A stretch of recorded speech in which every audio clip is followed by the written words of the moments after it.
There's something happening in every relationship that most men sense but can't quite identify. You feel controlled but can't prove it. You sense manipulation but can't name it. You know something's off but can't pinpoint exactly what. Women have developed 6 psychological tactics that operate below the level of conscious awareness.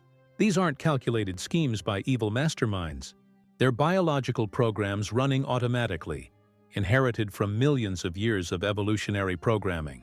The woman using these tactics often doesn't even realize she's deploying them. But here's the reality that changes everything. These tactics only work on men who are psychologically vulnerable to them. Understanding how they operate is the first step to becoming immune. The first tactic is withdrawal and emotional distance. She becomes quiet, distant, and emotionally unavailable without explanation. One day, everything's normal. The next day, she's keeping to herself, giving short answers, seeming preoccupied. Your brain immediately goes into panic mode, wondering what you did wrong. You start reviewing recent conversations, trying to identify what changed. Did you forget something important? Miss an anniversary? Say something offensive? The confusion drives you to pursue her harder, apologize for things you didn't do, and modify your behavior to address problems you can't identify. This withdrawal isn't personal punishment, it's unconscious testing. Her biology is measuring your desperation levels and evaluating how much control she has over your emotional state. The more you chase during her withdrawal, the more you prove that your psychological stability depends on her attention and approval. Women do this to keep you on your toes, ensuring you don't get too comfortable or start taking her for granted. It's a psychological scare tactic designed to have you constantly thinking about her and panicking that you might be losing her. The withdrawal creates artificial scarcity that makes her attention feel more valuable when she eventually provides it again. The second tactic is mirroring and false compatibility. During the early relationship phase, she unconsciously adapts her personality, interests, and values to match what she perceives you want in a partner. She evaluates what you need emotionally and presents herself as the perfect match for those needs. She loves your music, shares your hobbies, agrees with your values, and seems to want the same things from life. You think you found your soulmate, someone who understands you completely and shares your vision for the future. The compatibility feels too perfect to be coincidence. But this mirroring serves a specific biological function, securing attachment during the vulnerable bonding period. Once she's confident in your commitment, her authentic personality begins emerging. Suddenly, she's not as interested in your hobbies, doesn't share your enthusiasm for activities you once enjoyed together, and reveals different priorities and preferences. The problem isn't that she was lying. She was unconsciously adapting to maximize her appeal during the crucial commitment phase. Her biology programmed her to become whatever would secure your attachment, then allowed her real self to surface once that attachment was established. The third tactic is guilt deployment and responsibility transfer. She makes you responsible for her emotional state by expressing hurt, disappointment, or sadness in ways that imply your actions cause her distress. A woman knows there's heavy social pressure on men to ensure their woman is happy and well taken care of, and she unconsciously exploits this programming. When she's upset, you automatically assume you did something wrong and start working to fix the situation. She doesn't have to directly ask for changes in your behavior. Your natural protective instincts drive you to identify and eliminate whatever caused her emotional pain. This tactic is particularly effective because it uses your own values against you. Your desire to be a good partner becomes the mechanism through which she shapes your behavior. Each time you modify your actions to prevent her distress, you're being trained through guilt-based conditioning. The most insidious aspect is how this creates self-doubt about your own perceptions. You might notice signs that something's wrong in the relationship, but when you bring up concerns, she throws a tantrum, turns on the waterworks, or blames you for being insecure and controlling. You end up apologizing and questioning your own judgment, even when your instincts were correct. The fourth tactic is hot and cold emotional cycles. She alternates between periods of intense affection and attention, followed by periods of distance and coldness. This creates intermittent reinforcement that makes her positive attention psychologically addictive. When she's hot, she showers you with affection and attention, making you feel comfortable and attached. You feel valued, desired, and secure in the relationship. Then she suddenly becomes cold. Conversations become dry. Her demeanor gives off distant vibes, and she responds with short answers like, "I'm fine. Okay, nothing. Yeah, I'm busy. Talk to you later." You don't realize it, but she's getting you hooked. Now you're sitting there like an addict, messaging and asking what's wrong, wanting to see her, buying gifts to try to fix whatever you think is happening.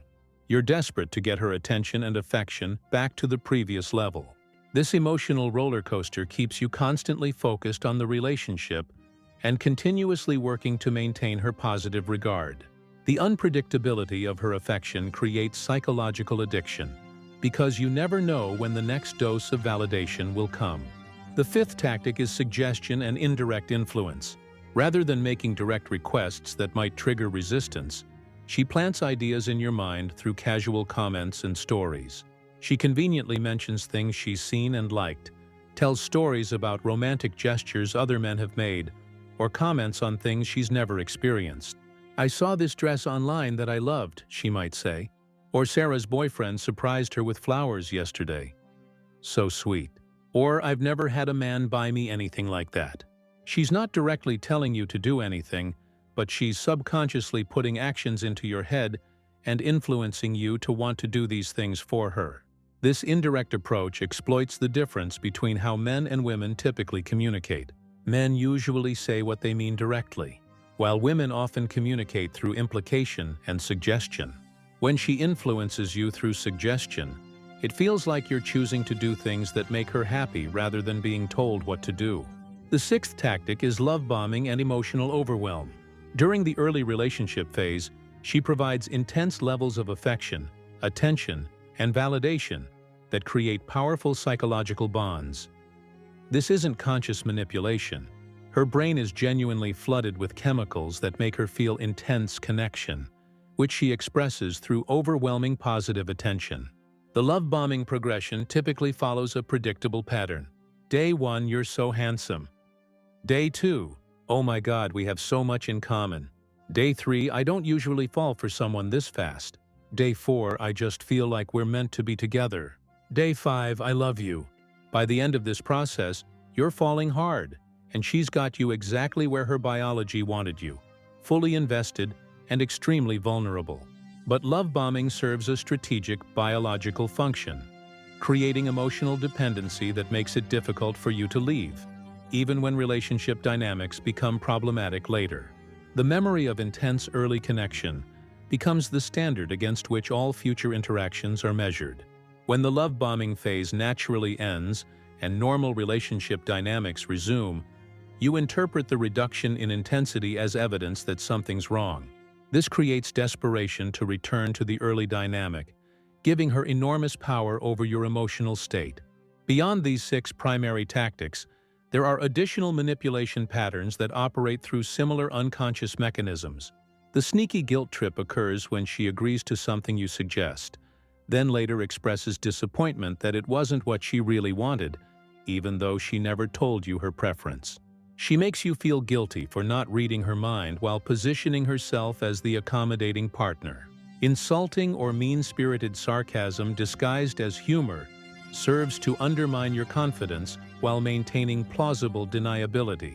If you express vulnerability about something you're self-conscious about, she might respond with a cutting comment disguised as a joke. If you react negatively, she can claim you can't take a joke, but the psychological damage is already done.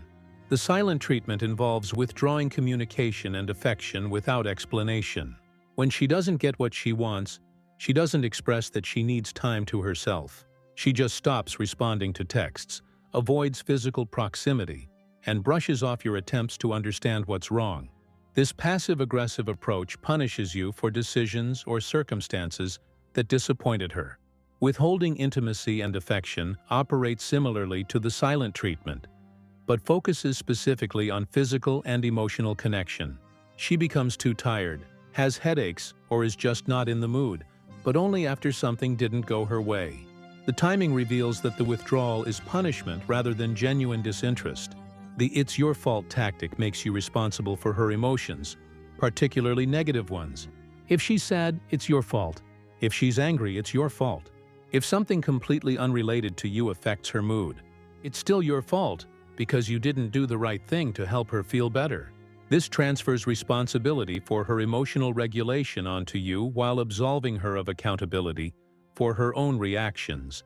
The never wrong pattern involves refusing to admit mistakes or apologize for anything. No matter what the disagreement is about, politics, your friends, how to load the dishwasher, she's always right and you're always wrong according to her perspective. This could stem from deep insecurity where admitting error feels threatening, or it could be a manipulation tactic to maintain dominance through always being the authority on what's correct. Modern technology has amplified all these manipulation tactics exponentially. Social media provides platforms for strategic posts that create jealousy or demonstrate value. Dating apps give access to unlimited male attention that can be weaponized for withdrawal tactics. Text messaging enables sophisticated hot and cold cycles through response timing and tone variations. She can now deploy withdrawal through seen messages without responses. She can create suggestion through carefully curated social media content. She can trigger jealousy through strategic interactions with other men online. The same biological programming that operated through face-to-face interaction now operates through digital channels with increased frequency and sophistication. The key insight that transforms everything is understanding that these tactics aren't evidence of conscious cruelty or calculated manipulation. They're unconscious biological programs designed to evaluate male psychological strength and secure optimal relationship outcomes from a female evolutionary perspective. Women don't choose to deploy these tactics anymore, then men choose to find young, fertile women attractive. These are biological imperatives operating below the level of conscious awareness, serving functions that helped women survive and reproduce successfully over millions of years of human evolution. This biological foundation explains why reasoning with these behaviors or trying to eliminate them through discussion rarely works. You're not dealing with conscious choices that can be changed through better communication. You're dealing with unconscious programming that responds to environmental triggers rather than logical arguments. The solution isn't changing her behavior. It's developing immunity to these tactics regardless of how they're deployed. This requires building psychological strength that makes external emotional pressure irrelevant to your decision-making process. When withdrawal doesn't make you chase, she stops using withdrawal to control you. When guilt trips don't generate the responses she's seeking unconsciously, she stops deploying guilt as a relationship management tool. When hot and cold cycles don't create the psychological addiction her biology expects, she stops using emotional inconsistency to maintain your investment. Building this immunity requires developing purposes so compelling that relationship drama seems trivial by comparison. You must become so comfortable with solitude that companionship becomes optional rather than necessary. You must build such robust self-esteem that others' approval becomes nice to have rather than essential to maintain. The biological reality is that these manipulation tactics function as comprehensive testing systems designed to identify and exploit psychological weaknesses in men. They evaluate your emotional stability, boundary strength, independence level, and susceptibility to external control. The man who succumbs to these tactics proves he lacks the psychological strength necessary for leadership and protection. The man who remains unaffected proves he possesses the mental fortitude that female biology recognizes as attractive and trustworthy. From this perspective, unconscious manipulation isn't an attack on your well-being. It's an evaluation of your character. She's not trying to hurt you. She's trying to determine whether you're strong enough to handle the psychological challenges that come with long-term relationship responsibility. The cruel irony is that men who are most vulnerable to manipulation tactics are often those who care most about their relationships. Their genuine desire to make their partners happy becomes the weakness that manipulation tactics exploit most effectively. But caring about someone's happiness shouldn't require sacrificing your psychological well-being. Love shouldn't demand surrender of independent judgment. Commitment shouldn't mean accepting treatment that undermines your self-respect. When you recognize these manipulation patterns, you face a choice in how to respond. The wrong approach is trying to make her conscious of what she's doing, hoping that awareness will eliminate the behaviors. Consciousness doesn't override biology, it just makes the programming more sophisticated. The right approach is developing such strong internal validation that external emotional pressure becomes powerless to influence your decisions. You must become immune to manipulation tactics while remaining capable of genuine love and connection. This transformation requires killing the part of yourself that seeks validation from others. You must develop psychological sovereignty that allows you to engage with women from a position of strength rather than neediness. The woman who realizes her unconscious manipulation tactics don't work on you faces a psychological crisis. Her biology has been using these strategies successfully throughout her life, and suddenly they're ineffective. This forces her to develop conscious relationship skills rather than relying on unconscious programming. Some women respond by escalating their manipulation tactics, becoming more dramatic and obvious in their control attempts. These women reveal themselves as poor relationship candidates who prioritize power over partnership. Other women respond by developing authentic communication skills and genuine appreciation for your strength. These women recognize that your immunity to manipulation makes you more valuable as a long-term partner, not less. The difference between these responses reveals the woman's true character and relationship potential. The woman who escalates manipulation when subtle tactics fail is someone whose primary interest is control rather than connection. The woman who respects your boundaries and adapts to healthier dynamics is someone worth building a relationship with. The testing aspect of these manipulation tactics reveals sophisticated evaluation systems that women use to assess male psychology. Every tactic serves dual functions: immediate goal achievement and information gathering about your character and boundaries. When she withdraws emotionally, she's not just creating distance. She's testing whether you'll maintain emotional stability or become dependent on her attention for psychological well-being. When she deploys guilt tactics, she's evaluating whether you'll accept responsibility for her emotional state or maintain appropriate boundaries. These tests operate continuously throughout relationships, providing ongoing assessments of male psychological strength and relationship potential. The data gathered helps determine everything from respect levels to long-term commitment decisions. Understanding this testing framework transforms how you respond to manipulation tactics. Instead of taking them personally or trying to reason with them, you recognize them as unconscious evaluation systems that require strategic rather than emotional responses. The biological logic behind this testing is ruthlessly practical. Women need men who can provide leadership, protection, and stability under pressure. A man who crumbles under psychological manipulation certainly can't be trusted to handle real-world threats that require genuine strength. The transformation required to become immune to unconscious manipulation is profound but achievable. You must develop such compelling purposes that relationship approval becomes secondary to mission accomplishment.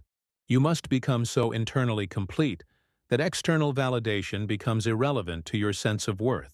This psychological independence doesn't make you cold or uncaring. It makes you immune to unconscious control while remaining capable of authentic connection. You can love without being manipulated, care without being controlled, and engage without losing yourself in the process. The development of this immunity follows a predictable progression that requires consistent practice and conscious awareness. First, you must learn to recognize the patterns as they're happening, rather than only identifying them in retrospect. This means developing sensitivity to the subtle shifts in behavior that signal the beginning of manipulation tactics. When you feel sudden confusion about her emotional state, when you find yourself apologizing for things you can't identify, when you notice yourself changing plans to accommodate unexpressed displeasure, these are warning signs that unconscious programming has been activated. The second stage involves emotional detachment from outcomes. You must develop the psychological strength to remain stable when she withdraws, unaffected when she deploys guilt, and unresponsive when she creates hot and cold cycles. This doesn't mean becoming emotionally unavailable. It means your emotional state becomes independent of her manipulation tactics. The third stage requires developing alternative sources of validation and inning that make her approval optional rather than essential. When your sense of worth comes from internal sources, your mission, your values, your personal development, external manipulation loses its power to destabilize you. The fourth stage involves maintaining boundaries consistently, regardless of the emotional pressure applied.